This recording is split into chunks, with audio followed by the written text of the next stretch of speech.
friends, it's Miss Ginger. Today we're gonna read a book about China. We're gonna join our friend here. His name is Jin, and he's gonna tell us all about how he lives his life in China. Let's get started.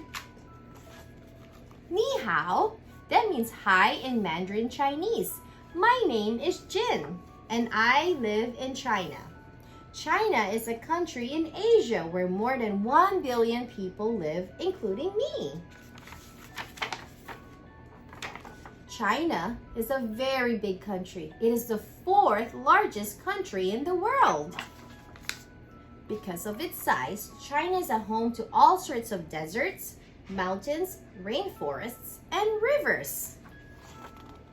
Few people live in northwestern China. In the north is the Gobi Desert, one of the largest deserts in the world. Look at that, they're traveling by camel. In the west are the Himalayan mountains. Many of the highest mountains on earth are part of this mountain range, which crosses through 5 countries. Whoa! Southern China and its islands are home to rainforests.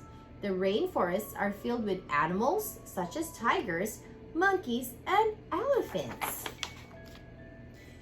China's longest rivers, the Yellow and the Yangtze, run through central and eastern China. Most people live in eastern China in cities along the coast. China has some big cities. Shanghai is among the biggest cities in the world. More than 24 million people live there. Hong Kong is also big. It has the most skyscrapers of any city in the world. Imagine that.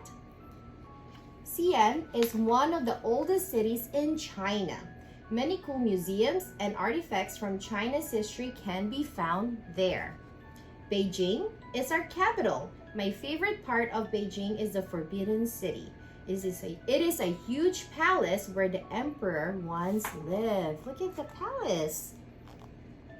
I live in a city in eastern China called Huangzhou. I live with my mom, dad, and Aunt June in an apartment. Huangzhou is famous for its beautiful lake called Sihu and many temples. My mom works at a bank and my dad works for a power company. Aunt June moved in with us last year. She came to find a job. In China, many people move to cities to find better jobs. Each morning, I wake up, brush my teeth, and put on my school uniform. Then I meet my family in the kitchen for breakfast.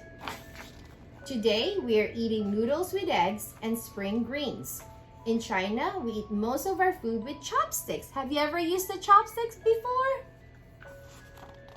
After breakfast, I take the public bus to school with my dad. School starts at 7:30, and there are 35 kids in my class. Our first lesson is about China's history.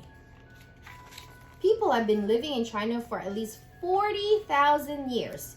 In 221 BCE, Emperor Qin brought many parts of China together. He began to build the Great Wall to protect China from the Mongol tribes in the north. In 206 BCE, the Han Dynasty came to power. A dynasty is a family that rules a country for a long time, sometimes hundreds of years. During the Han Dynasty, there were great improvements in farming. Over the next 1,000 years, dynasties came and went. Under the Tang Dynasty, China had a great military. The Song Dynasty focused on art and science. Then in 1271, the Mongols invaded China. Oh no. 100 years later, a peasant brought the people together and overthrew the Mongols. The peasant founded the Ming Dynasty and finished building the Great Wall of China. And before we continue the story, I want to share with you something really cool. Miss Griselda actually got to visit the Wall of China. Here she is on her trip. This is part of the Wall of China, and it goes very, very, very far, and it's very, very, very long. Can you see how happy she is? Maybe one day you can get to visit China too. China's last ruling dynasty ended in 1912. The people rebelled against the emperor and created a new government. Today, people in China vote for their representatives.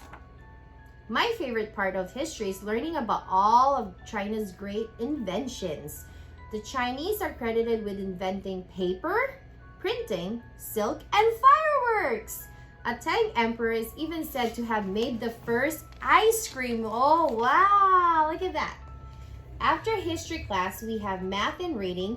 Then it's lunchtime. I'm eating white rice, pork, and dal cabbage. Next, it's time for science class. In science class, we're learning about animals and plants from prehistoric times. Remember the Gobi Desert? 80 million years ago, the Gobi Desert was home to dinosaurs. Every year, scientists dig in the desert and find dinosaur eggs and bones. That is amazing. Next, I have English and computer class. On other days of the week, I also have art, music, and gym class. School ends at 4 o'clock, but today I'm staying late for extra help on homework. My dad picks me up and we buy baozu to eat at the walk to the bathtub. Baozu is, I hope I'm saying it right, our steamed buns. Can you say baozu? With different fillings. Mine has onions, rice, and pork. Yum! When we get home, my dad and I talk about tomorrow. Tomorrow is the Dragon Boat Festival. We celebrate the poet called Chu Yuan, who lived more than 2,000 years ago. Each year, people race dragon boats and eat tasty rice dumplings called tongzu or tongzi. I have the day off from school, so my dad and I are going to see the race. I'm so excited! And June and I set the table for dinner. My dad made vegetables, rice, and fish in vinegar gravy sauce. We will also have soup after dinner. It looks delicious. After dinner, I get ready for bed. I flip through my mom's old passport book and look at all the places she's been. When I grow up, I want to visit lots of countries too. Would you like to visit China someday? I would. Thanks for watching. We'll see you soon.